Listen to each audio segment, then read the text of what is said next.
letter I, black, medyo may black siya. Tapos yung sa kanila po gray, grayish na siya. Nakikita niyo po ba mga mentors? Is it clear? Tapos, yung font, kung makikita niyo po yung font, ito po yung ating original, mataba po yung font natin. Ito po yung kanila, tignan niyo po, Yan. Payat yung fonts. And at the same time, yung printing yung dito, yung space, makikita niyo po yung space, maliit po yung kanila. Malaki po yung space nila. Sa atin po, halos magkadikit. Nakikita? Okay, sige. Kasi may mga mentors tayo na hindi pa naman nakaka-follow doon sa isang page. Actually, may nag-request na mentor kung pwede talagang actual.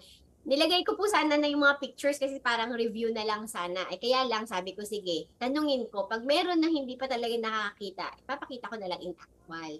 Tapos, yung color ng amazing, yung sa atin, buhay siya. Sa kanila po, parang yellow-green. Yung sa atin talaga, medyo, parang gold. Gold yung sa atin. Tapos, ito yung pinaka-comedy sa lahat. Oh, di ba? Ito po yung original natin. Ito po yung kanila.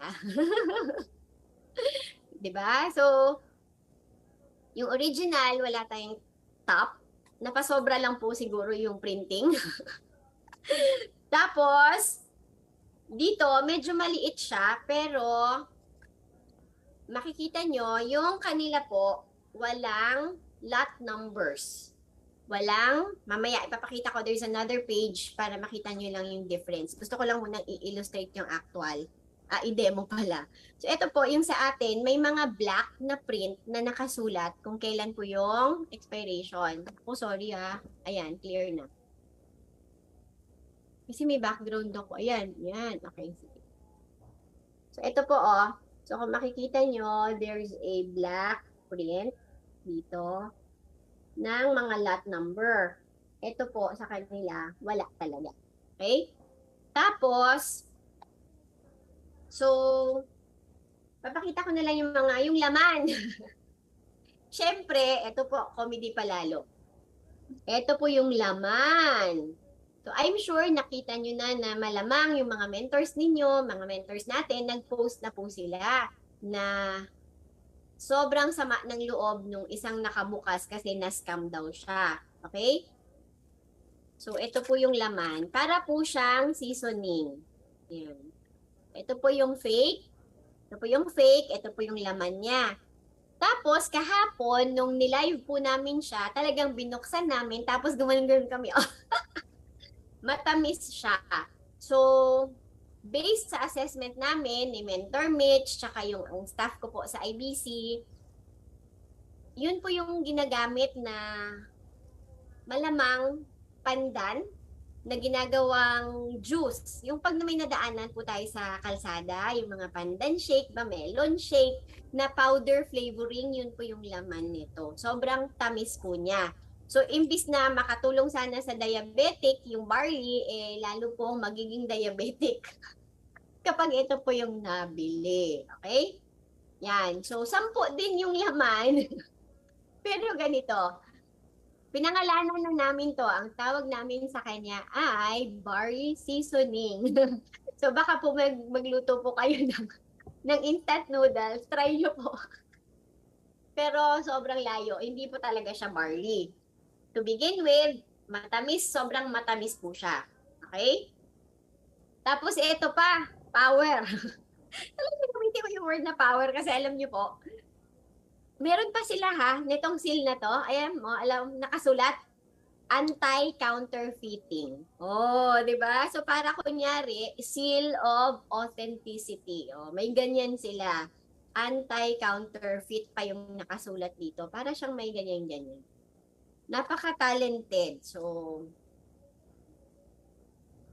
kaya nung nag-live kami yesterday, ang sinabi po namin, always ask for ID. So mag-share screen na po ulit ako. Ito, para lang, kasi may nag-request din nung nag-live po kami yesterday, nang hingi din po siya ng picture para sana makita paano yung itsura. So ayan, so dito, ang layo na po, ang super brands, ayan, yung sa atin po, dark brown hanggang nag-lighter, ito sa kanila, halos isang kulay lang. Ang top sa atin, wala. Sa kanila, meron. Tapos, eto next page. Okay pa mga mens, no? Nafa-follow naman. Opo, ang daming alam. Matatalino po sila, Mentor Angie. Tapos ito po yung sinabi ko kanina, sa part na to sa ilalim, yung sa atin meron pong FR number, lot number, manufacturing date, expiration. Ang kanila po, wala pong expiration. Tapos yun nga po, ang laman, ito po siya, para po siyang sa mga instant na kinakain natin. Tapos ang kulay niya, ang amoy, ang bango po niya, para siyang gatas. Gatas, para siyang cream. Kasi nga po, ginagawa siyang shake, di ba? Tapos, ito syempre yung sa atin. So, parang neon green yung kanyang kulay. So, yan po yun when it comes to the physical na aspect. Pero, there is more. Yan. Yon. So, ngayon, saglit lang po. Mga mentors, request ko po kayo, bigyan ko po kayo ng mga 10 seconds. Pakikuha po nung leaflet. Pakikuha po nung leaflet. Ito, di ba? Ito po yung box natin. Ayan, sa loob po ng box natin may leaflet. Yung kanila po kasi wala. Okay? Siyempre, ano po yung ilalagay nila doon, di ba? So, request ko po kayo mga mentors, kunin niyo po ito. Okay? Kunin niyo po yung Amazing Barley na leaflet kasi very, very important na alam po natin yung laman nito. Kaya tonight, yung i-share niyo po ito sa inyong team kasi ito po yung ating i-discuss.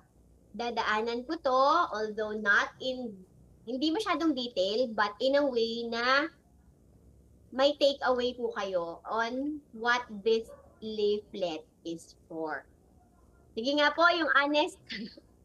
Sino po yung first time na magbabasa ng leaflet? Sino po ba yung first time na magbabasa ng leaflet natin sa I Am Worldwide na sa ating Amazing Barley? So yung Garcinia natin, may mga ganito po. So basahin po natin yan kasi kaya po siya nandyan. Kasi very important yan. Okay po? Ayan, sige. So, bigyan ko po kayo ng 10 seconds. Inom lang po ako ng tubig para kunin po ang inyong mga